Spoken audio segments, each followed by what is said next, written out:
Good evening. My name is Reagan Brunett, and today we're tackling anxiety.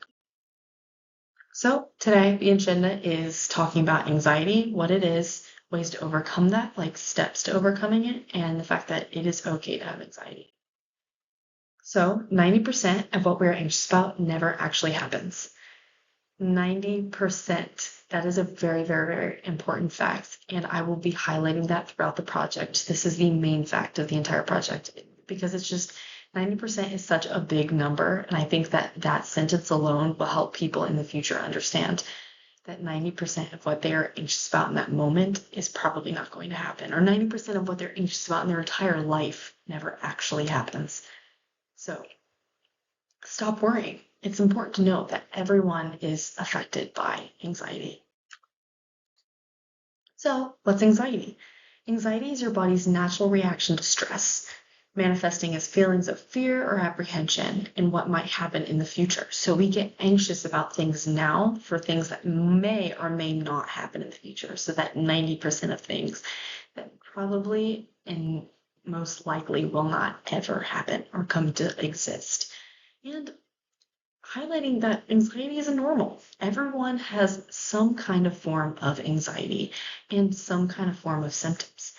Symptoms of anxiety: nervousness, restlessness, tension, having a sense of panic, danger, or doom, breathing rapidly, trembling, sweating, trouble sleeping, upset stomach, feeling weak or tired, panic attacks. The list goes on. So many people have different forms and symptoms of anxiety, so we can't pinpoint all of them because people just get it differently.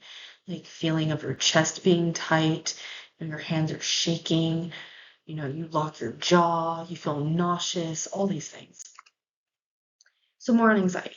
There are several types of anxiety. There's agoraphobia, fear of or an often avoiding places or situations. So you kind of hermit yourself and lock yourself in your room and don't go out and do certain things because you have a general fear of or a general anxiety, and this relates to social anxiety disorders. And people with social anxiety disorders do not like to be in public settings or usually are very introverted and don't like to be in large groups of settings. But agoraphobia is a phobia of it. It's a fear of being with these people. So it is a greater scale.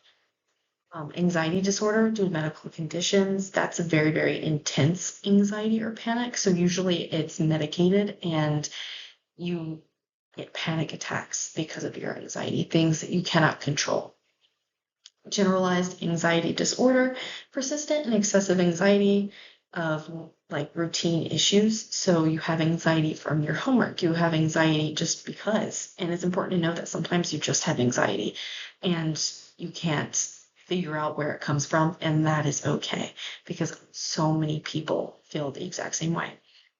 Many more are not listed, so there are just many types of anxiety, many forms of anxiety. Like there can be anxiety from fears, anxiety from specific things like death or just great things that we don't understand. So like fear of the unknown, like there are so many types and so many categories that we just cannot pinpoint. All anxiety is similar. This is very, very important to note because a major part of all these anxieties is that they do cause distress and disrupt daily life. So they can get in the way of what happens on our day-to-day basis. And this is what happens with most anxieties. So there are ways to overcome these anxieties. First off, 90% of the things we worry about never actually happen. Not even first off, second off, third off. Just pinpointing this and reiterating this is so important. And what's crazy is that research actually proves this. Up to 90% of the things people worry about never happen. Cornell University found that 85% of things people worry about never happen. The remaining 15% of that do happen, 79% of people found that it was easier to handle. That anxiety, that stress was way easier to handle than they had anticipated and been anxious about, and that they had actually learned something from the experience. So it was positive. 97% of the things people worry about are not worth worrying about. So all of that data concludes to 97% of the things people worry about are not worth it. But there are people that will look at these statistics and say, oh, well, 10% is still a great number. Or 3%, what about that 3%? Well, if you're one of those people, there are steps to overcoming anxiety. Be like an animal. There is a video of a really important psychologist, Eckhart. He's a German teacher, and he studied anxiety, and he has a video that discusses being like animals.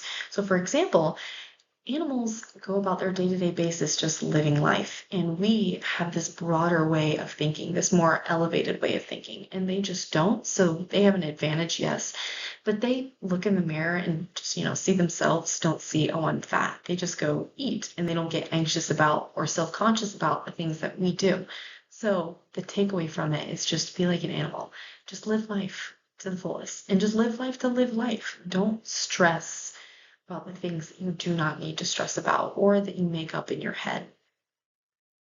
Second, deep breathing. Trying this technique of inhaling for 4 seconds, holding your breath for 7, and then exhaling for 8 seconds.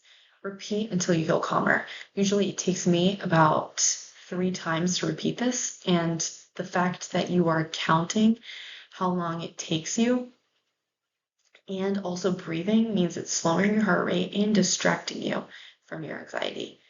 The third method is the 5, 4, 3, 2, 1. A lot of people use this one. It's very popular. 5, name 5 things you see around you. Name 4 things you can touch. Acknowledge 3 things you can hear. 2 you can smell. 1 you can taste. And that's a really, really good distraction for your anxiety. It grounds you and gets you back to planet Earth instead of being all up in your head.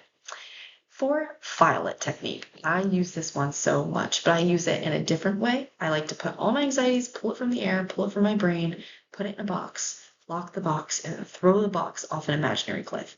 Filing it is like taking all of those anxieties, putting it in a file, going into your brain, finding a file cabinet and sticking that file in there, pushing it and locking it and not worrying about it. Lastly, it is okay to have anxiety. This is a big stress because a lot of people have it. But there are benefits from anxiety. Anxiety can protect you. When your stress hormones take over, they get your body ready to fight, run, or hide. This is that fight or flight reaction to certain situations, which helps you and keeps you out of danger. So it alerts us of the troubles around us. But of course, yes, there are drawbacks to anxiety, like when they become too extreme and too intense for us to handle. Final takeaways. Again, the major stress, 90% of what we're anxious about never actually happens.